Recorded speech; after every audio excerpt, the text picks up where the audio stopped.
De la tarde, hola a todos. Prendiendo las cámaras, por favor.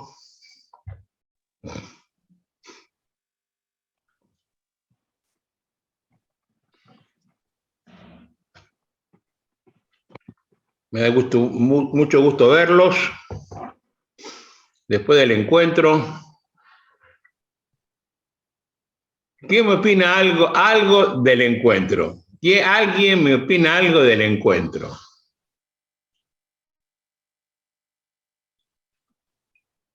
Saludos. Yo le voy a opinar, doctor Alvarado, sin haberlo escuchado. ¡Qué hermano! Nuestro invitado de hoy.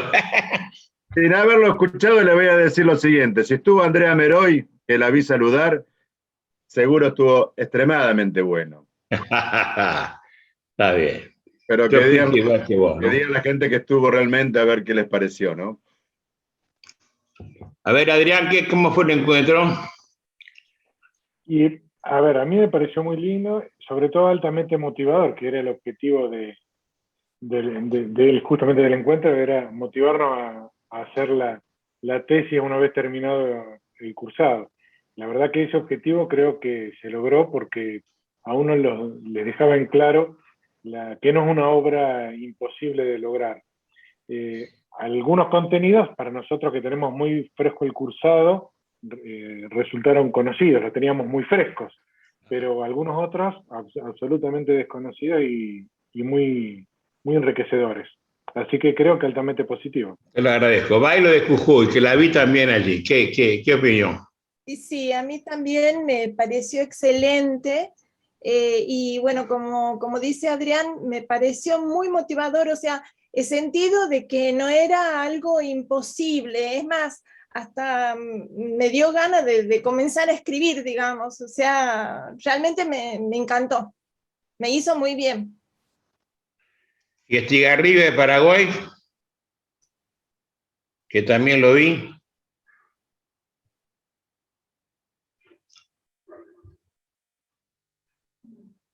Te pregunta Estigarribia, aprendeme no me quiere hablar Estigarribia, bueno, ya no quiere hablar. Pon el micrófono.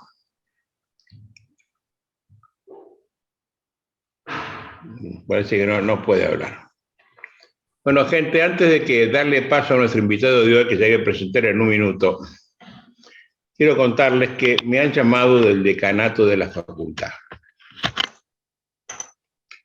para saber si los cursos que terminan este año, que son la cohorte 27 y la cohorte 28, desean hacer una colación presencial de grados en la facultad. Hacer una colación presencial significa que tienen que venir a Rosario. Hay un acto en la universidad en la cual se le entrega una certificación de presencia. Esto se ha hecho siempre.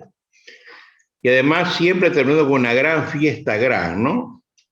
Con una cena multitudinaria.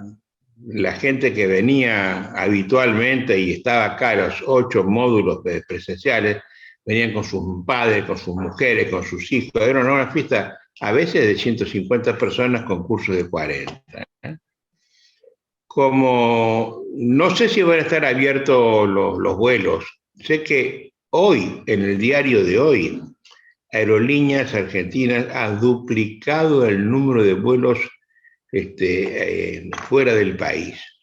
Ya hay el doble a Paraguay, el doble a Uruguay, el doble a Lima, ya me importa España, etc. Quiere decir que se está apostando a que va a estar los aeropuertos abiertos y que va a haber vuelos. En este momento se está pidiendo que el ingreso lo haga gente que tenga la doble vacunación y pueda acreditar eso, y que se haga en este momento un hisopado previo que tenga 72 horas de antigüedad por lo menos. Y con eso se ingresa al país sin hacer cuarentena, que es lo importante, ¿no? Por tanto, si yo los consulto a ustedes porque esto implica un viaje para una noche.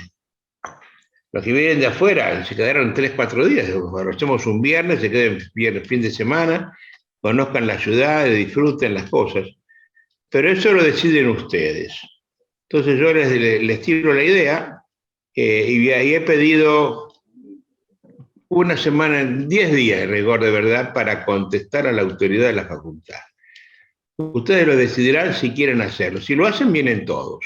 Si no, no viene nadie, hago una colación virtual y se les mandará virtualmente para que ustedes se impriman el respectivo certificado que les da la facultad, ¿no?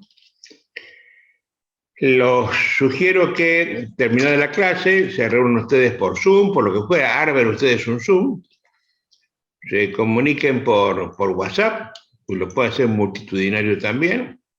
Recuerden que el Zoom hasta 40 minutos es gratis y cualquiera lo puede abrir e invitar a los demás. Basta que uno de ustedes tome la posta y lo haga.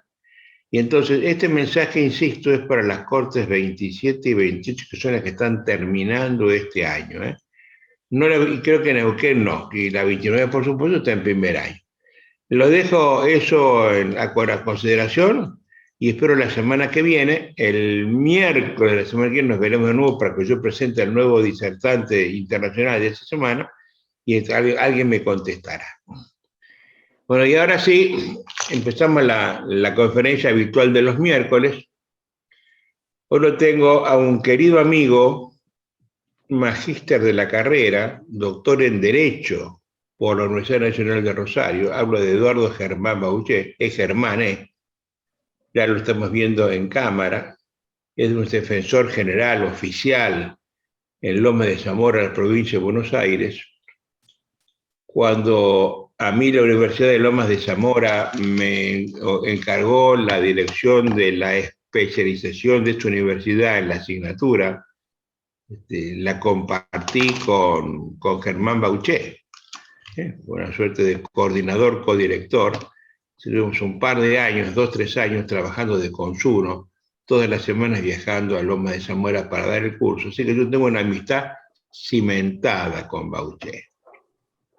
Que además, en materia procesal, salió para un lado que no es el mío, pero en el cual ha triunfado, ¿no? Realmente es una cosa importante, que es la idea de justicia restaurativa. Yo les diría que es uno de los, si no es el inventor, es uno de los inventores de la justicia restaurativa.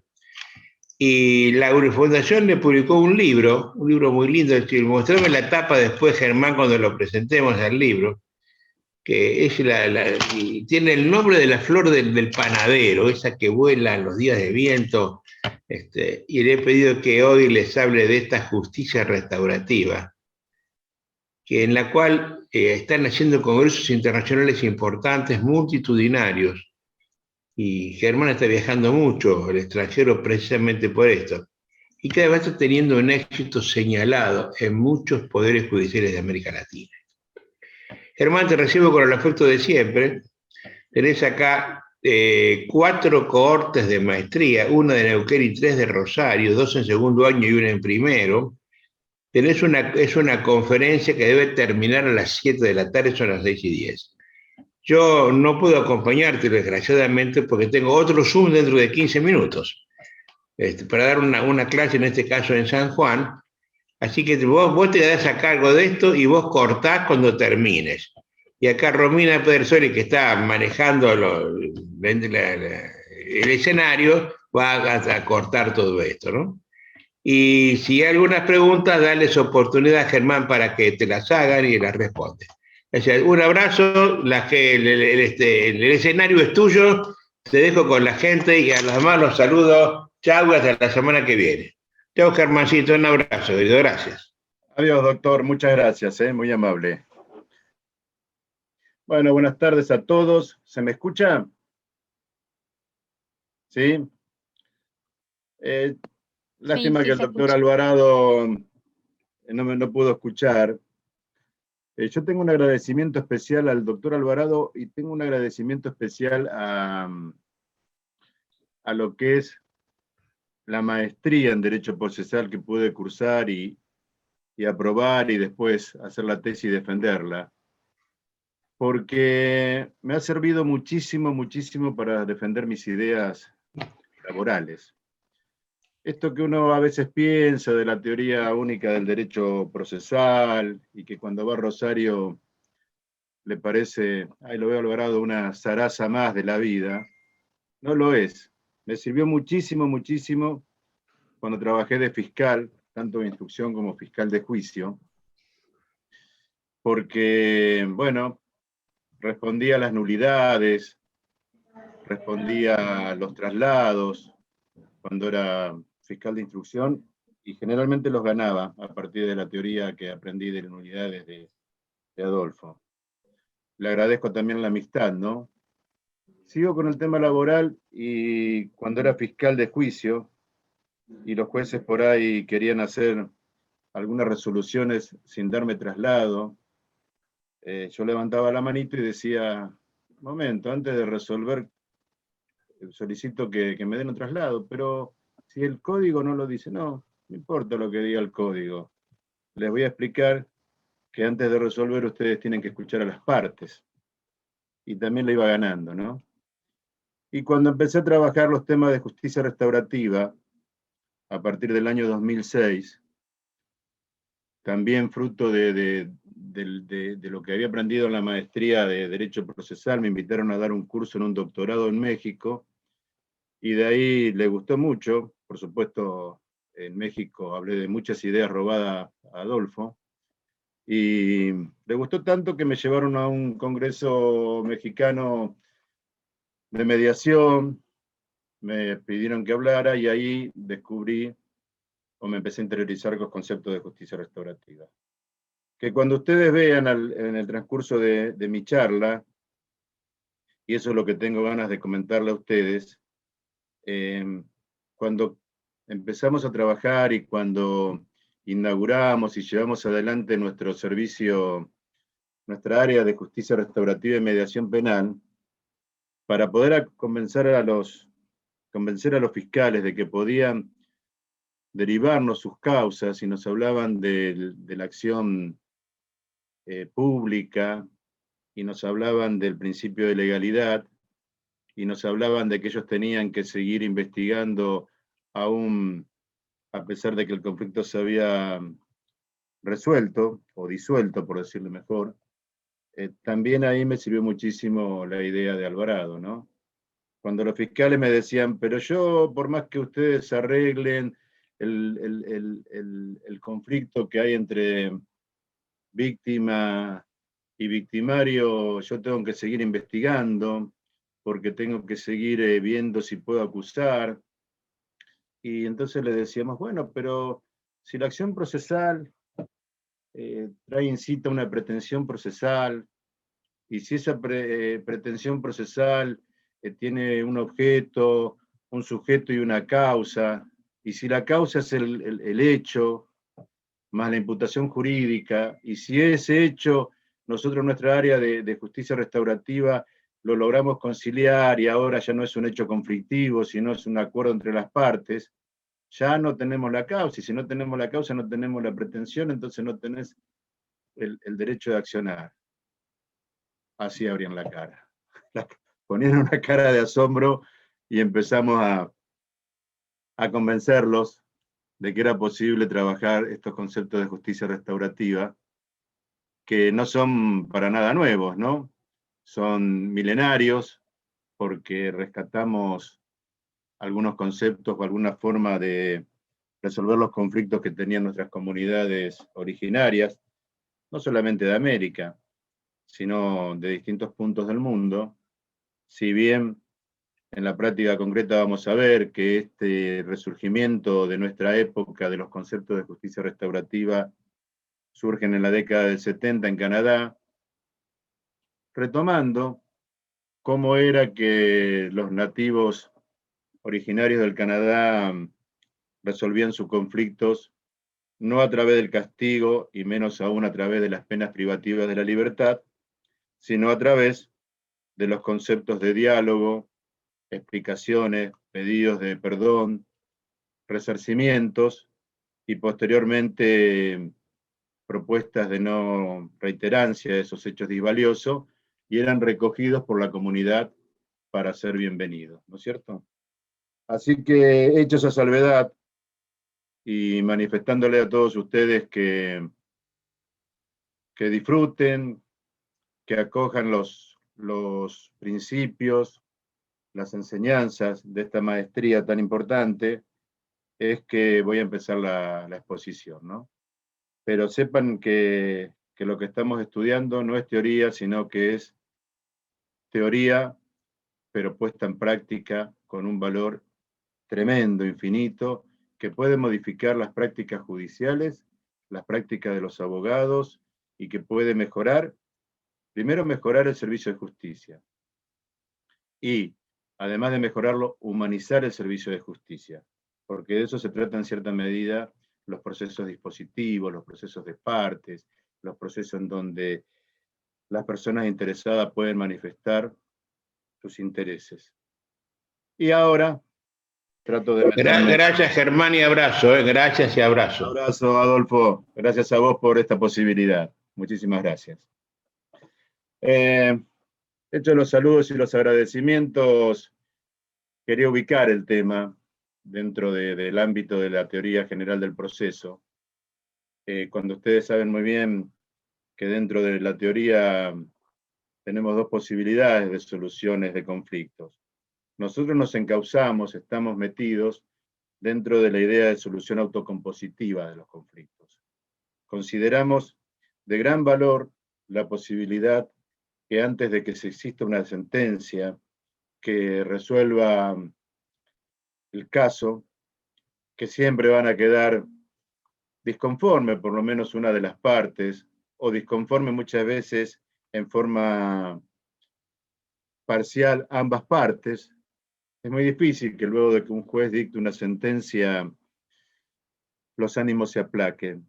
La gente recibe la sentencia, deja de litigar, acepta esa sentencia, porque bueno, es algo que ha creado Estado, puede apelarla, pero en algún momento esa sentencia va a quedar firme después de la segunda instancia, después de las instancias extraordinarias, después de la Corte, pero en algún momento esa sentencia va a fijar el fin de un conflicto sin necesidad de satisfacer a las partes, ¿no?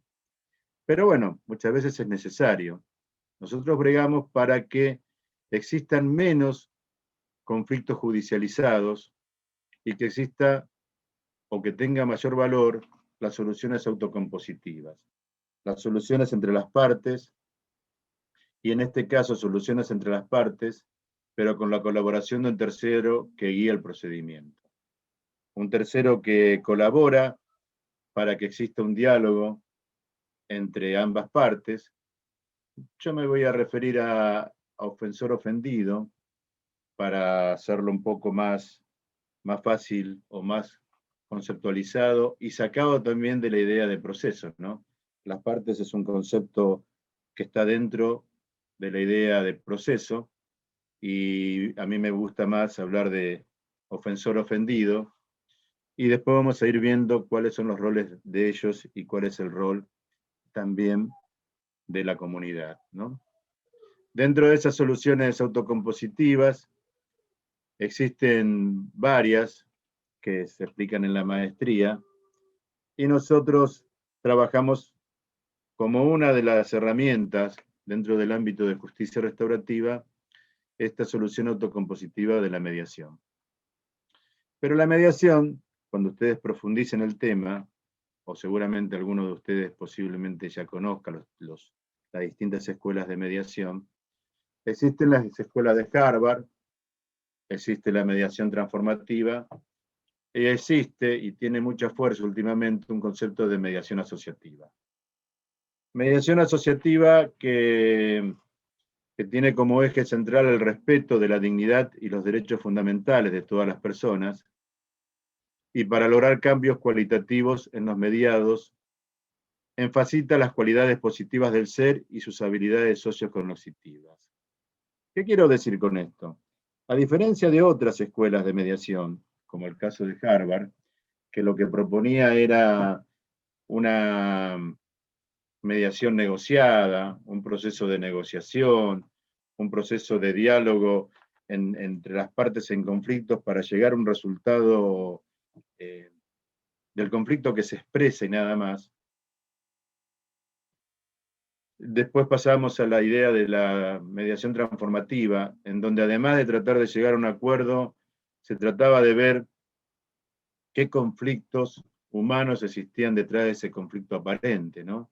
¿Por qué ese conflicto aparente, que se expresa muchas veces en los litigios, en las demandas, en las contestaciones de demanda, existe detrás de eso dos personas que tienen unos conflictos, reitero, aparentes, y unos conflictos reales que nunca se pueden expresar, que no se expresaban en la escuela de Harvard, y menos aún se expresaban en el ámbito del conflicto del proceso, ¿no? Sumado a esto, o superando estas dos escuelas, o conviviendo con estas dos escuelas, porque bueno, obviamente cuando hablamos de negocios, hablamos de dinero, hablamos de falta de incumplimiento de pago, podemos aplicar fácilmente la escuela de Harvard y decir, bueno, tenemos un conflicto económico, las partes hablan, llegan a un acuerdo modificando el monto o modificando la forma de pago o modificando las condiciones para el pago. Bueno, se puede aplicar para esos conflictos económicos. Y la mediación transformativa también se puede aplicar en distintos conflictos que no hacen a la profundidad de la persona, pero la mediación asociativa, por la definición que yo hice, es una mediación que tiene la idea de poder hablar de los conflictos aparentes, hablar de los conflictos más profundos, hablar de los intereses más profundos que tienen las partes, hablar de las inquietudes más profundas que tienen las partes, hablar también de los sentimientos que llevaron a ese conflicto. Imagínense ustedes conflictos en una pareja que aparentemente se disputan nada más que el monto del alimento, pero en verdad detrás de ese monto del alimento, que parece un problema económico, existen las sospechas de los que formaron parte de la pareja, o existen los rencores, o existen cosas que van más allá de lo aparente del conflicto, que es económico, hacia otras cuestiones que tienen que ver más con los sentimientos y con los daños que se provocaron en los sentimientos los que formaron parte de la pareja. Y esta mediación asociativa propone abarcar esos conceptos tan profundos, pero no solamente para resolver este conflicto, sino para enfatizar y promover el crecimiento de las cualidades positivas del ser y las habilidades sociocognitivas. Quiere decir que estos procesos de mediación proponen un cambio en la persona para poder encarar de una manera distinta los próximos conflictos. No solamente para resolver este conflicto actual, que lo tiene a mal traer, sino para poder prever otros conflictos o para poder encarar otros conflictos y también para poder resolver otros conflictos. Y propone una modificación de vida, una modificación de las relaciones personales a partir del crecimiento de las cualidades positivas. De las cualidades positivas como la empatía, el valor de la convivencia pacífica, el valor del diálogo, el valor de las soluciones dialogadas, el valor de la escucha y la posibilidad de entender, de escuchar, para luego transmitir cuáles son las posturas de uno. Hasta ahí estamos hablando del tema de la mediación. Obviamente que la justicia restaurativa es un salto cualitativo, aún un salto cualitativo a esa mediación asociativa, porque tiene e incorpora un concepto muy fuerte que es el compromiso de no reiterancia. Ustedes conocen que existe un instituto dentro del ámbito penal que es la mediación penal, que tiene todas estas características de la mediación asociativa, pero que le falta, y que sí lo tiene la justicia restaurativa, es que esos compromisos de reiterancia, de no reiterancia están presentes. Entonces, voy definiendo algunas cuestiones de lo que es o de cómo surge la justicia restaurativa, ¿no? La justicia restaurativa surge en la década del 70 por un concepto claro que empieza a expandirse ya en esa década del 70, que es la inoperancia o lo poco efectiva de las penas privativas de la libertad en los delitos leves, ¿no? Entonces nace dentro del ámbito del derecho penal y dentro del ámbito del derecho procesal penal. Nace dentro del ámbito del derecho penal con una corriente de pensamiento muy fuerte que dice que no es necesario o que no es positivo la aplicación de una pena privativa de la libertad cuando la ofensa ha sido pequeña y además no satisface a la víctima, y se expresa a través de un instituto del derecho procesal penal, que es la idea de salida alternativa al derecho al proceso. Salida alternativa al proceso. Esas son las primeras manifestaciones de la justicia restaurativa que dicen no apliquemos pena, sino que hagamos un acuerdo entre víctima y victimario, entre ofensor y ofendido, y propongamos que el ofensor acepte que, que lo que hizo es un hecho negativo, lo acepte y después proponga un formato de solución. Esto al principio se utilizaba mucho para cuando el ofendido era el Estado, ¿no?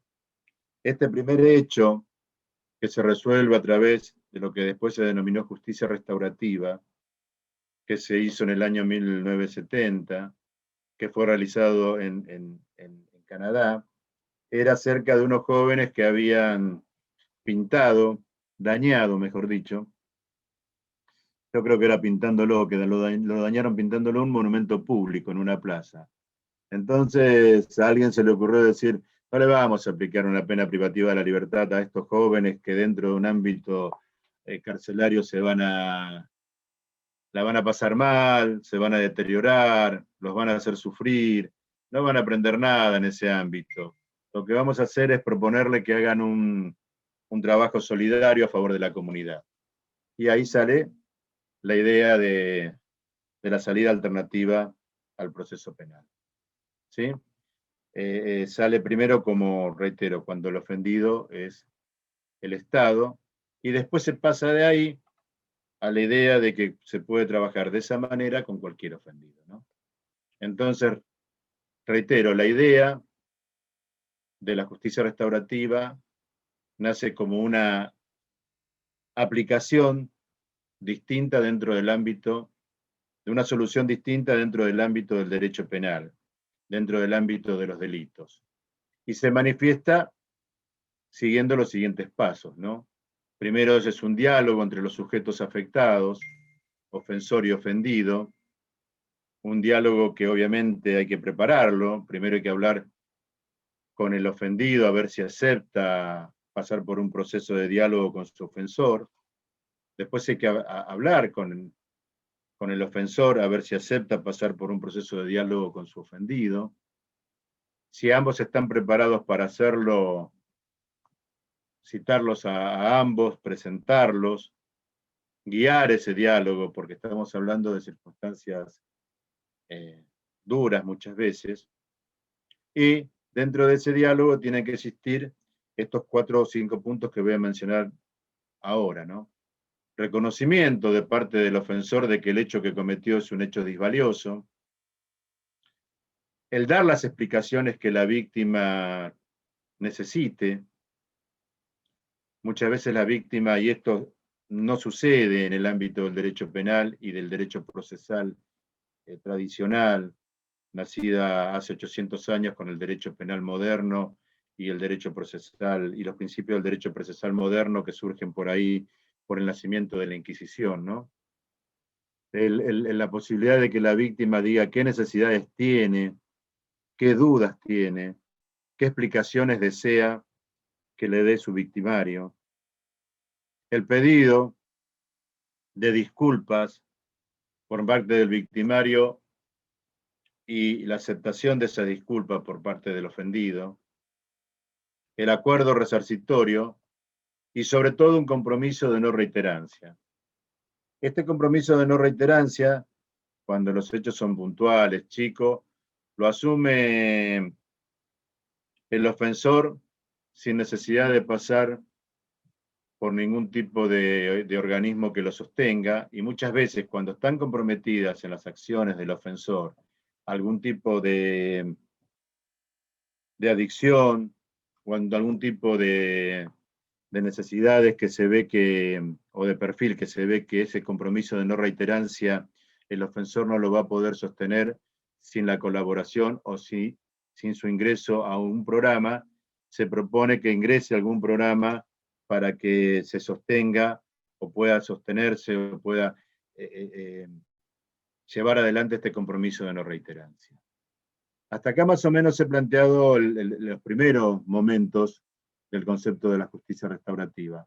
No sé si hasta acá hay alguna pregunta, si alguien quiere hacer una pregunta o continúo con la exposición. Yo no logro leer, a ver si puedo leer. Es algo que se ve mucho en materia de familia también. Sí, claro que sí. Uh-huh. Después vamos a llegar a cómo se va expandiendo. Lo que quería dejar hasta acá, ¿cómo es la persona que habló? ¿Cómo se llama? Perdón. Acá, Virginia.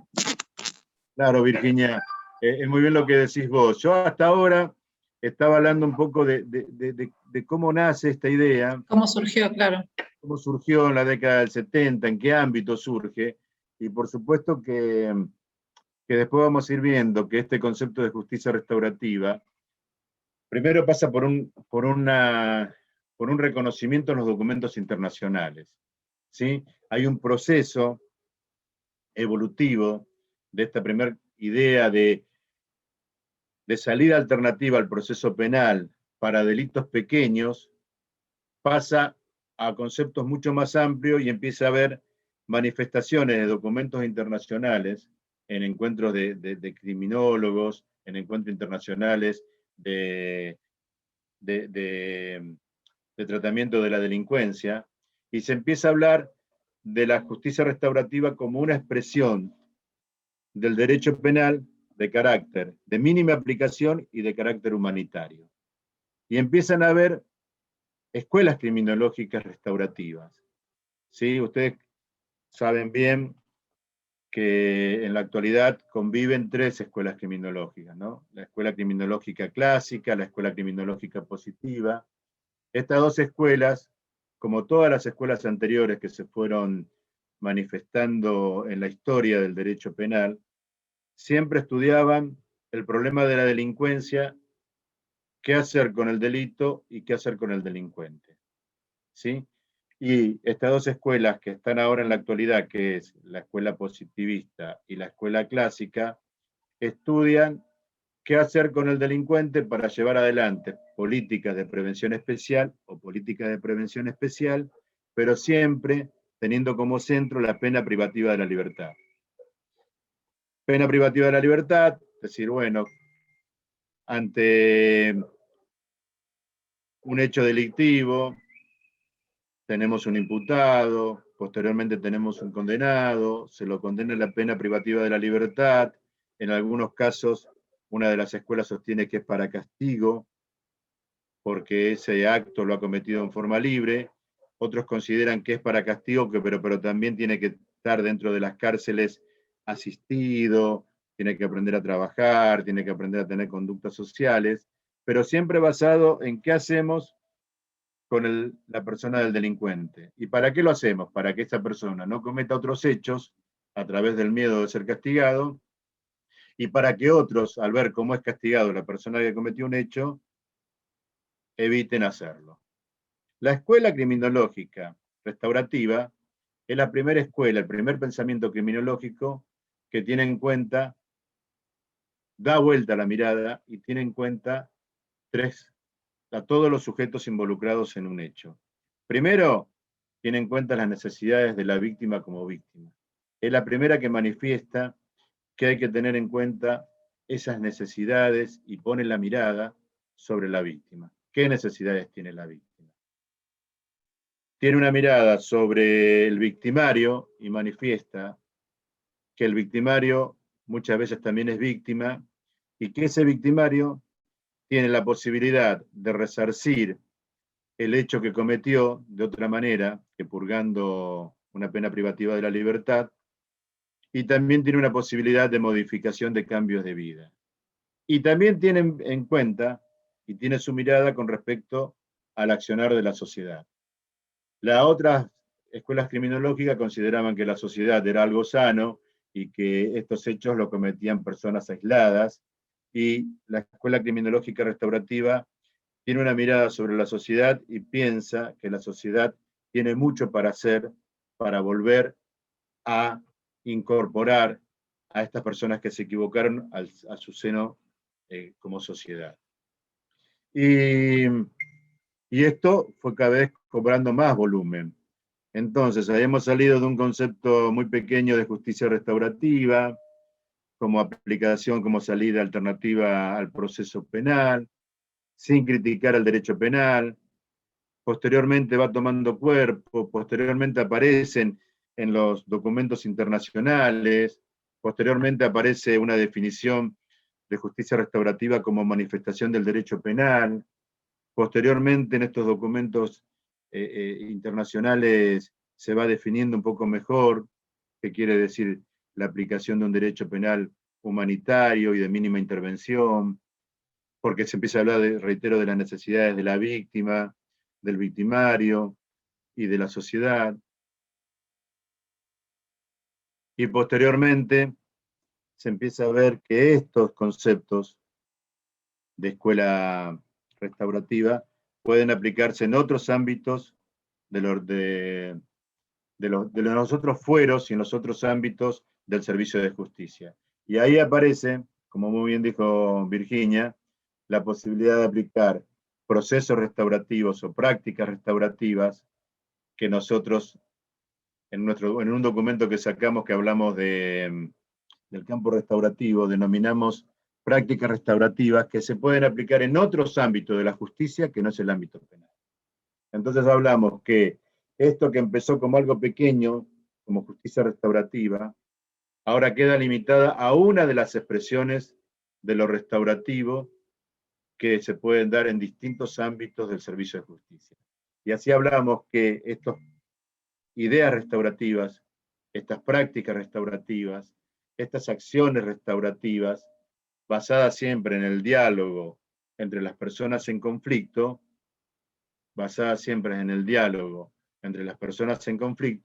pueden realizarse en el ámbito familiar, en el ámbito laboral, en el ámbito civil y en cualquier ámbito de la justicia, ¿no? Y también puede aplicarse dentro de los conflictos fuera de la justicia, en el ámbito de los conflictos territoriales. Y así vamos viendo que este concepto restaurativo, que no es nuevo y que mucho menos tengo que desmentir absolutamente lo que dijo el doctor Alvarado por ser muy generoso cuando habla de mí, que no soy ni el inventor, ni mucho menos, simplemente somos una de las expresiones que se dan dentro del territorio argentino. Yo quería comentarles, además de lo que dice Alvarado del libro que tenemos nosotros llamado Diente de León, que es un libro que después voy a hacer mención, porque cuenta un poco cuál es la experiencia que tenemos en Lomas de Zamora con el joven en conflicto con la ley penal, que es donde más desarrollo tiene todo el tema restaurativo. Es simplemente una expresión de algo que se viene trabajando en Lomas de Zamora. Pero nosotros tenemos, y quiero ver si lo puedo mostrar, porque si ustedes vienen a mi escritorio, es el ámbito del desorden absoluto. Tenemos documentado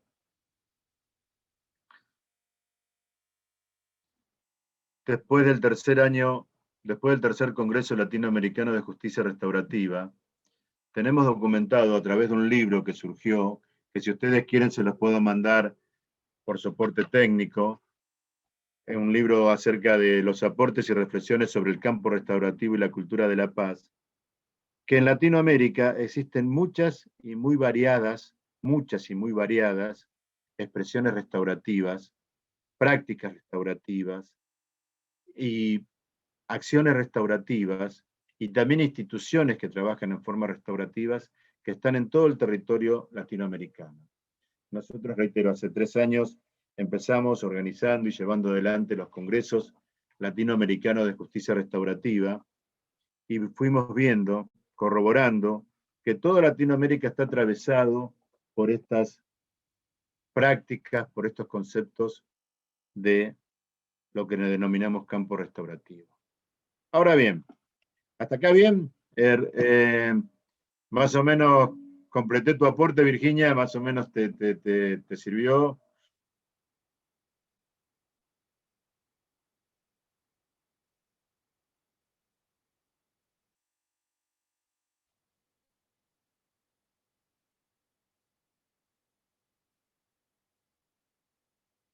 Está silenciado. Perdón, no me había dado cuenta.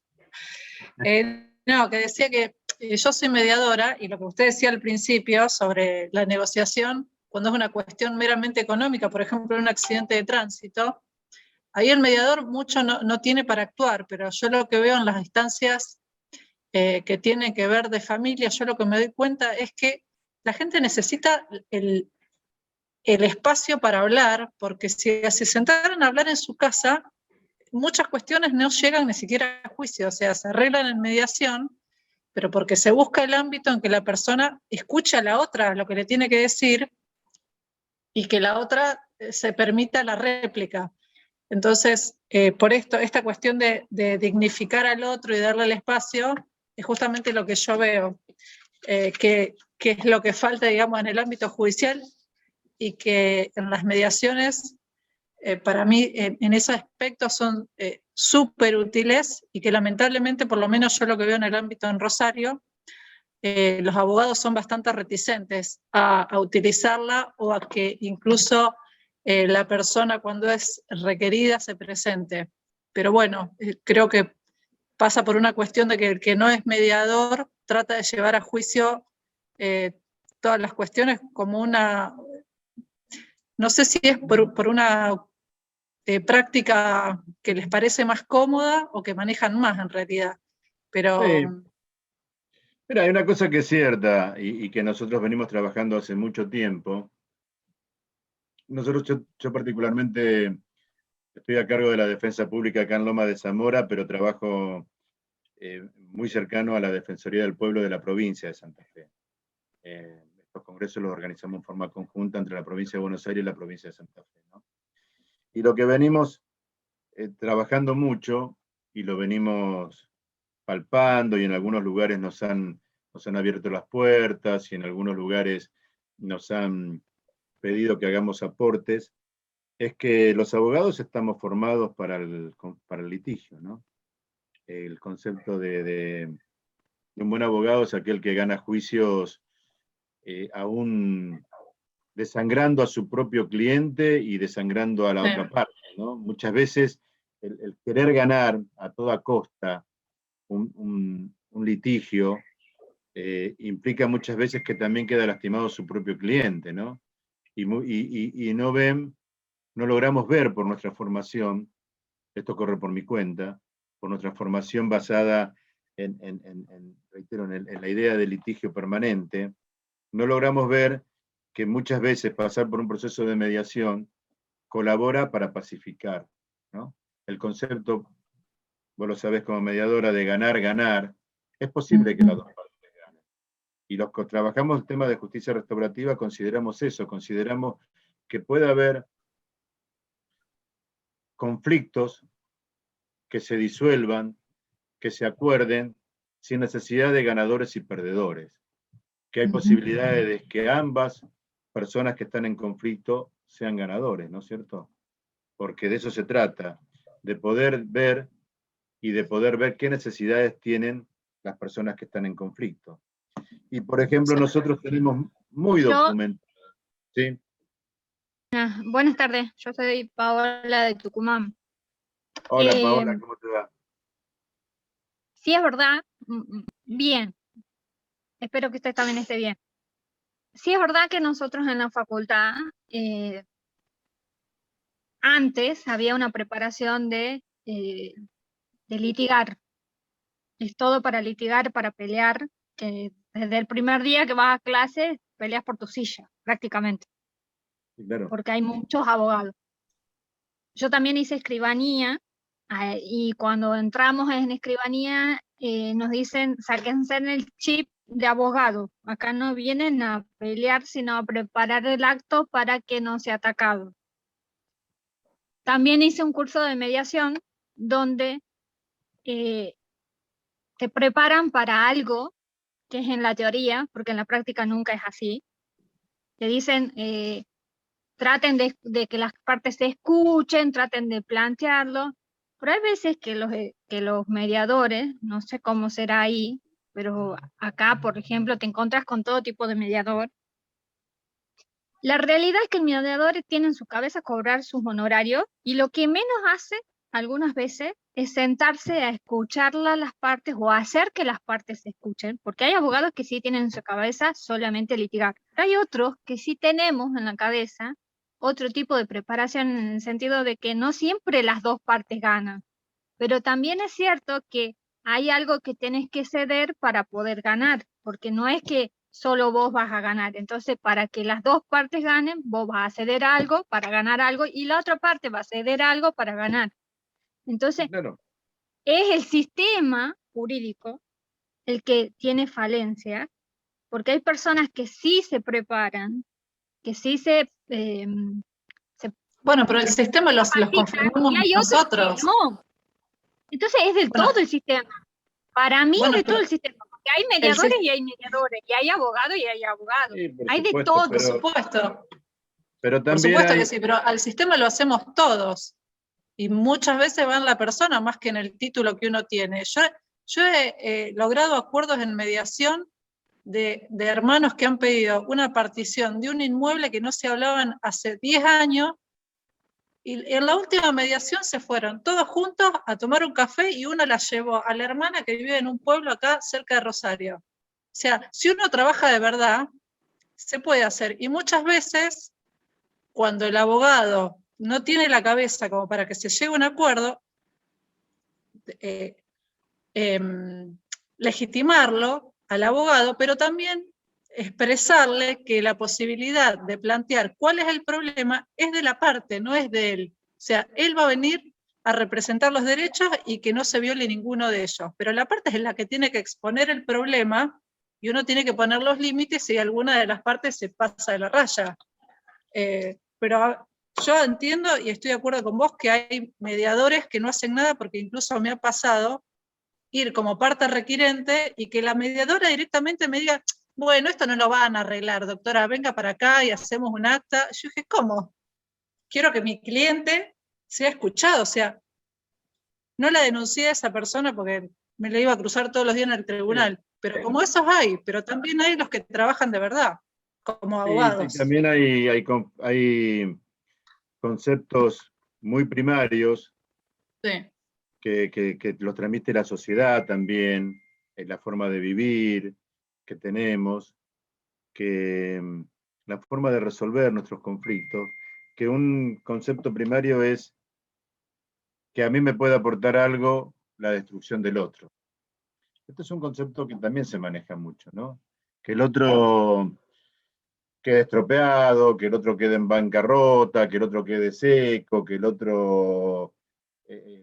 pasa, nosotros cuando trabajamos los conflictos de familia, muchas veces las personas en conflicto primero tienen como la idea de yo lo que quiero es al otro destruido, ¿no?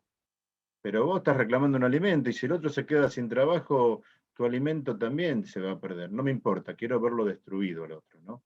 Esto es un primer concepto que hay que trabajar, que está fuera del ámbito de la abogacía. Es un concepto humano que arrastramos mucho y que, bueno, a veces los abogados lo trabajan bien y mal. Y después el otro concepto es el del litigio del abogado. Pero porque no todo es responsabilidad tampoco de los abogados, ¿no? Hay como un concepto anterior que es cómo viene la persona preparada, ¿no? En el caso de lo penal es, quiero que se pudra en la cárcel, quiero que sufra el otro. El concepto de quiero tenerlo destruido en los ámbitos familiares, el concepto de no... Esos son conceptos que no nos suman nada, porque una vez conseguido la destrucción del otro, la persona que supuestamente ganó no está mejor. Nosotros, volviendo al caso de las víctimas y del maltrato que a veces se tiene en el ámbito de la justicia, tenemos muy bien documentado los niveles de agradecimiento que tienen las víctimas que pasan por nuestro servicio de justicia restaurativa, ¿no? Lo tenemos muy documentado y son los lugares en donde la gente te dice, gracias, es la primera vez que nos escuchan después de tanto tiempo, gracias por ver qué necesidades tenía, gracias porque ahora tengo menos miedo porque aprendí que soy una víctima ocasional y no tengo cara de víctima, gracias porque conseguí que me devolvieran los efectos que me habían sustraído, gracias porque pude dialogar y sacarme todos los fantasmas que tenía, ¿no? O sea, el primer concepto que nosotros vemos es el nivel de agradecimiento que tienen las víctimas que pasan por nuestro servicio de justicia restaurativa. Y eso es algo que nos lleva a pensar que estamos en un camino correcto, ¿no es cierto? Y vuelvo a repetir que es algo más que el concepto de mediación, porque nosotros en los conceptos de mediación no trabajamos la idea de no reiterancia de los hechos. En el ámbito de la justicia restaurativa tomamos el concepto de la no reiterancia como un concepto fundamental y un compromiso que deben asumir las personas que han cometido el hecho disvalioso. Y también es bueno poner volviendo al tema estadístico, así como tenemos bien documentado todo el tema de los niveles de satisfacción de las víctimas, tenemos documentado que el desarrollo de la justicia restaurativa, de la práctica restaurativa, si bien están dentro del ámbito de familia y en los distintos ámbitos y dentro del ámbito penal, ha tenido mucho desarrollo con los jóvenes en conflicto con la ley penal. Creo que ahí es donde mejor se trabaja y donde mejor frutos da, ¿no? Y vuelvo a la estadística. Nosotros tenemos documentado que los jóvenes en conflicto con la ley penal que pasan por el servicio ordinario de justicia por el servicio ordinario de justicia tienen un nivel de reiterancia, y utilizo bien el concepto porque no sería reincidencia, porque son jóvenes, de reiterancia de un 66%.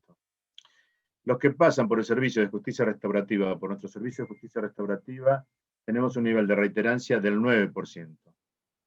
Servicio ordinario 66%, servicio de justicia restaurativa 9% de reiterancia. Esto es un valor muy importante y que nos dicen que cuando la persona que comete un hecho disvalioso se encuentra y puede dialogar con su víctima, se da cuenta del daño que ha provocado, se da cuenta de que esa cosificación que había hecho de la otra persona se cae, se da cuenta de que puede solucionar todos sus conflictos en forma dialogada, vas viendo que existe también que ese compromiso de no reiterancia se hace práctico y se sostiene en el tiempo. Y tenemos un seguimiento de nuestros jóvenes que van a darnos la razón de lo que estamos diciendo, ¿no? Y eso es dentro del ámbito del derecho penal, del joven en conflicto con la ley penal. Y ha costado mucho trabajar con los fiscales, y volvemos al concepto de la formación de los abogados. Los fiscales que más se oponían a derivar causas dentro de nuestra área de justicia restaurativa eran los fiscales mejor formados como fiscales, ¿no? Eran los que tenían esa formación tan fuerte de que un fiscal tiene que investigar, acusar y pedir condena, ¿no? Para que un juez condene. Y fueron los más críticos a nuestro trabajo y los que nos obligaron a mejorar nuestro trabajo para después derivarnos causas.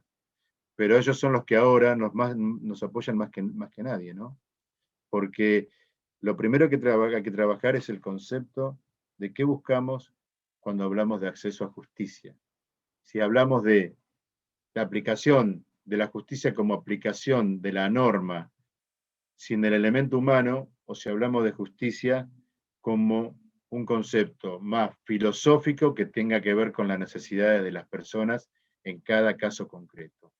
Y es así que estamos trabajando desde ese punto, ¿no? Y que vamos viendo también que ya no estamos encorsetados a hechos pequeños, sino que se nos va derivando cada vez más hechos graves, ¿no? Y así vamos viendo que al principio nos derivaban hechos de hurto, de robos pequeños, y ahora tenemos en nuestro servicio de justicia restaurativa hechos muy graves, ¿no? Hasta estamos trabajando un pedido de una madre para hablar con el victimario que provocó la muerte de su hijo, ¿no? Un hecho duro, fuerte, pero que ella quiere saber porque su hijo era amigo de otro joven que fue el que le provocó la muerte. Ella tiene la necesidad de saber. Y dice, bueno, que la justicia haga lo que quiera, si lo quiere condenar o no, a mí no me importa. Yo quiero entrar en diálogo porque quiero saber qué pasó en ese hecho.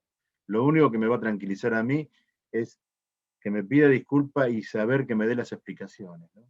Y esto es fuerte para entender, ¿no? En una sociedad que busca venganza, que busca, bueno, nosotros estamos trabajando estos conceptos y entendemos que primero hay que trabajar la posibilidad de soluciones autocompositivas.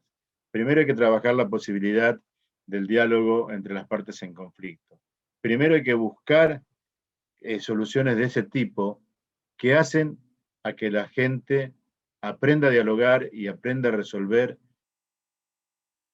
tener en cuenta que se pueden resolver a través de la palabra y del entendimiento todos los conflictos, y después, si no se puede de esa manera, que la cuestión se judicialice y que la cuestión vaya al litigio, al enfrentamiento y a la condena si es necesario por parte del juez. Más o menos esas son las ideas que estamos trabajando. Quedó mucho para hablar, ahí les dejo mi correo, les dejo mi teléfono, les dejo mi contacto por si alguno quiere que después les mande el libro en forma en soporte magnético. Lo estamos difundiendo en forma gratuita, obviamente. Pero bueno, el doctor Alvarado me dijo que tenía exactamente hasta las 7 y que de unos minutos para dialogar. Y acá estamos siendo casi las 7 y dispuestos a que si alguno quiere hacer una pregunta, algún comentario, los escucho. Está por ahí Adrián, está Patricia, está Rojas, si quieren, Beatriz, si quieren hacer algún comentario, los escucho. Sí, doctor. Buenas tardes. Buenas tardes. Hola, ¿se escucha? Te escucho perfecto, sí. Bien, bien, bien. No, primero, muchas gracias. Muy claro, muy preciso. Me encantó cómo nos explicó y nos ilustró en muy pocas palabras las 3 escuelas criminológicas. Muchas gracias. La verdad que muy sencillo, muy práctico. Me encantó. Y hace ratito había levantado la mano, tal vez de todas las personas que estamos no la vio, y escuché a la doctora Virginia, también a la otra compañera, creo que es tucumana. Bueno, claramente con usted, yo trabajo acá también en la justicia, en la parte penal, en Catamarca, y bueno, y antes de entrar a la justicia también estuve unos pocos casos, fui a mediación en el ámbito de familia, y claramente vi exactamente todo lo que ustedes contaron. Tal vez también pienso por el asesoramiento que esa persona, tanto en familia como en penal, sobre todo en familia, porque todavía en penal acá no se está aplicando la mediación porque está suspendida, si bien está la ley de aplicación en lo penal de mediación, pero está suspendida y ahora la Corte lo está por rever a esa ley para mandar una reforma y establecerla. Más allá de la formación que todos tenemos de los abogados, como abogados, también creo del asesorado del cliente, del momento, ya sea en lo civil, de decir, no, a este tipo en el divorcio le quiero sacar todo porque él me engañó. Y entonces y entran las cuestiones personales que creo que ahí el abogado también debe ver cómo articular la cintura que tiene que tener, bien como dijo una de las compañeras también, y a la formación que ese abogado tiene para ver a dónde dirigirlo y cómo encauzarlo, ¿no? Cómo asesorarlo. La verdad que me gustó mucho, doctor, muy agradecida. Cualquier cosita tenemos, muchas gracias, su correo y su número. Muchas gracias. Gracias. Sí, lo más fácil es Yo comparto todo lo que decís vos, ¿no? Me parece que, reitero el concepto, también todos nacemos de la misma sociedad, ¿no? De una sociedad belicosa que quiere muchas veces la destrucción del otro, ¿no? Y creo que trabajar estos conceptos es fundamental para fomentar la convivencia pacífica y ver que es posible trabajar de esa manera. Yo te agradezco a vos y quedo a disposición de todos ustedes.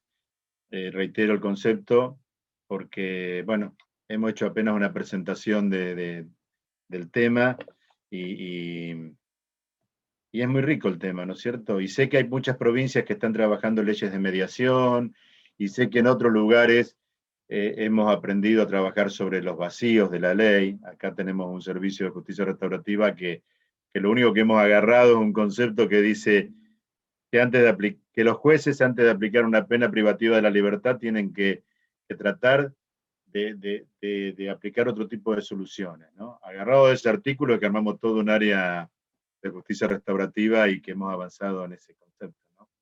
Muchas veces esperamos legislaciones, pero otras veces son acciones las que necesitamos, ¿no?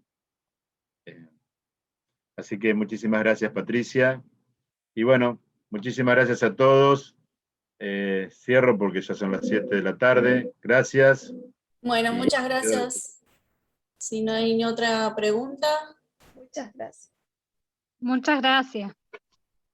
Gracias, Romina. Gracias. No. Gracias.